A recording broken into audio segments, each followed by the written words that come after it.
about the 9/11 plea deals with the military court?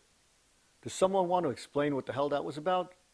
What is it with our federal government and our administrative agencies and our military?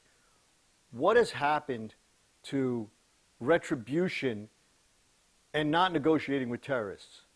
We had terrorists in custody since probably 2011, 2012. We haven't done anything. We haven't even started the trial. We're still in pretrial negotiations. You want to explain how that happens? We have a person who gets arrested for rape here in the United States, and they could get convicted in a week. But somebody who attacks our country and kills over 2,400 people gets to be in a cell in Guantanamo Bay for 11 years, getting 3 meals a day, and hasn't gone to trial yet. Something is completely outrageously wrong here. But you want to hear what's even worse?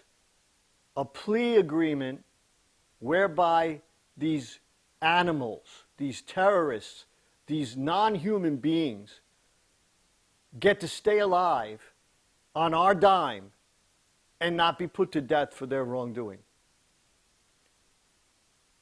Who was the person that came up with this wonderful idea? I'd like to know. I'd like to know why they thought that that was a proper deal to make. Were they just too tired? Were they lazy? I don't know what it is, but if they were in front of me now, they'd have a lot of explaining to do. Good news, though, people. The first thing that I've ever heard Lloyd Austin do that was good since he's been made defense secretary under the Biden administration is he actually revoked this decision by the convening tribunal for this plea agreement. An interesting point, however, is, does he even have authority to do it? At this point, I don't really care. I'm just happy that that deal's off the table. What's very surprising to me, however, is that I saw online very mixed emotions from scholars, attorneys, and even family members regarding this plea agreement. Some vehemently opposed to it, as was I, not having anyone that I lost in 9/11, thank God. But some family members vehemently opposed, being insulted by the fact that the federal government would accept such an agreement to avoid putting these terrorists to death. While others basically found themselves even far emptier than they were from the initial loss of their loved ones, because now everything is back in limbo.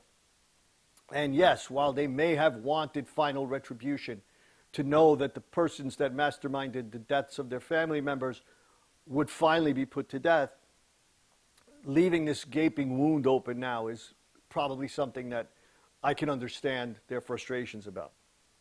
But I'm still very angered at the fact that anyone in this administration, from at any level, high or low, would have even considered such a plea agreement. And it was at the point where they were about to sign and the military tribunal was going to sign off on it. That is something that I find hard to believe. I'd like your comments that you can enter below on the when you just hit a comment line. I'd like to know what everybody else thinks about this and whether they know enough about the military courts and whether Lloyd Austin has any authority to actually revoke such a decision by the military tribunal. Thank you very much. Well, that was Rants by Dave for today. Let me know in the comments below if you enjoyed it.